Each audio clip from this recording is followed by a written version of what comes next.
Guten Tag o maayong adlaw sa inyo tanan. Gikan sa syudad sang Berlin, nagbiyahe kita mga 35 kilometros pa norte diri sa suburb sang Sachsenhausen sa banwa sang Oranienburg. Kag sa luyon naton, amo ang entrance sang ginatawag nga Sachsenhausen Concentration Camp. Naga-remind sa aton sang kasakit, kasubo, pagpigos kag kamatayon sang mga biktima sadtong World War II Europe. Pero kilalahon naton ang personalidad sa likod sadto. Si Adolf Hitler gintawo sadtong April 20, 1889 sa isa ka istrikto nga amay kag mapinalanggaon nga iloy didto sa Austria. Bilang bata, si Hitler mahilig sa arts. Pero paglabot niya dito sa Vienna sang siya nagaedad mga 19 hasta 24, ginreject siya sa duwagid ka eskwelahan sang arts.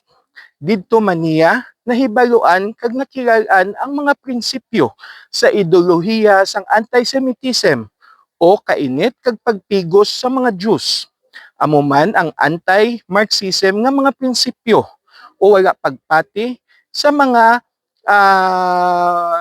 workers revolution o mga pagpanag-iya sang mga commercial kag mga iban nga mga establishment sang mga tawo kundi naka-centralize kag naka-focus lang gid sa isa ka gobyerno. Didto man niya naintindihan ang iya kaugot sa mga Jews kag ang ginatawag nga living space para sa mga Germans. Tuig sang 1914 hasta 1918, sa tion sang World War I, si Adolf Hitler nag-intra bilang soldado sang Germany. Madako ang epekto sa iya sang pagkalupig sang Germany sa amo nga giyera. Tuig sang 1919, si Adolf Hitler nag-intra sa isa ka party nga kung tawgon German Workers' Party nga nag-evolve sa kilala naton nga Nazi Movement Party.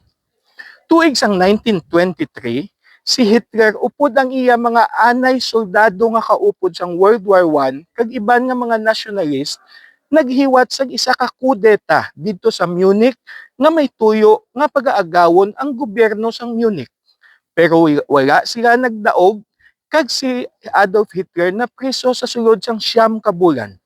Sa sulod sang presuhan, iya ginsulat ang libro about his personal struggles, ang iya pagpati nga sa anti-Semitism, anti-Marxism, ang iya pagpati sa German nationalist ideology nga ang mga Germans amo ang mga superior race katulad sang Aryan race kag amo dapat ang magadumala sang bugos nga kalibutan. Amo man ang iya kaugot kag pagkainit sa mga Jews nga para sa iya amo ang nagadumala sang banking, finance, commerce, media kag politics. Sang mga 1930s, sang tion sang Great Depression, madamo nga mga tawo ang naapektuhan tungod sang instability sang gobyerno, politika kag ekonomiya. Madamo nga mga tawo ang nagpigado tungod ang ilang mga deposito sa bangko nadula tanan. Amo man adto nga tiyempo nga nakilala si Hitler tungod sang iya pagka-agresibo, pagkakusog, pagkadeterminado sa iya pagpangsalaysay. Sang 1933, ginhimo si Hitler nga Chancellor sang Germany. Apang sa masunod nga tuig, sang nagtaliwan si President Hindenburg sang Germany, gin-combine ni Hitler ang iya poder bilang Chancellor kag Presidente kag nagtuga sang isa ka totalitarian regime diri sa Germany. Sadto nga mga panahon, iya naging plano kung paano ipatuman ang iya mga pagpati, ang iya mga beliefs, kag ang iya mga prinsipyo. Tuig sang 1941 hasta 1944, ginsakop na ni Hitler ang France, ang Belgium, ang Netherlands, ang Austria, Denmark, Norway, kag amo man ang USSR. Apang wala siya nangin madinalagon sa USSR tungod sang tuman nga katugnaw kag kadamuon sa mga soldado nga ila nasugata didto. Tuig sang 1945 sang Abril 30 sang nalupig na ang Germany kag si Hitler didto sa bunker upod sang iya asawa nga si Eva Braun nga bag-o lang sila ginkasal nag-commit sang suicide. Kag sang May 7, 1945, ang Germany naghatag nga sang iya unconditional surrender nga amo ang nagamarka sang katapusan sang World War II diri sa Europe. Karon sa likod naton amo ang Sachsenhausen concentration camp. Isa ka lugar nga nagapahanumdum sa aton nga ang kainit, kaakig, pagdumot, kag ang tanan nga mga kalautan kag kalagatan nga mapinsaran sang tawo sarang makaresulta sa isa ka mas madako nga trahedya para sa mga katawhan.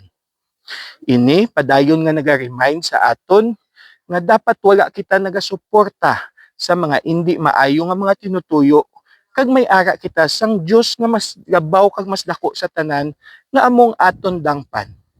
Ini resulta sa ang ginatawag nga mga crimes on humanity, war crimes, oppression, genocide, kag makun ano pa nga mga malaot. Gani ang leksyon nga ginhatag sang sini nga istruktura karon. Amo ang leksyon nga kabay nga masasunod nga mga henerasyon hindi naliwat matabo pa ang natabo sa Europe sa idalom sang pagdumala sang mga Nazis sadtong tion sang ikaduwa nga pangkalibutan nun nga gira. Para sa ihibalo sang mga Victoriasanon. Ako, si Konsehal Dino Acuña, ang paryente sang masa.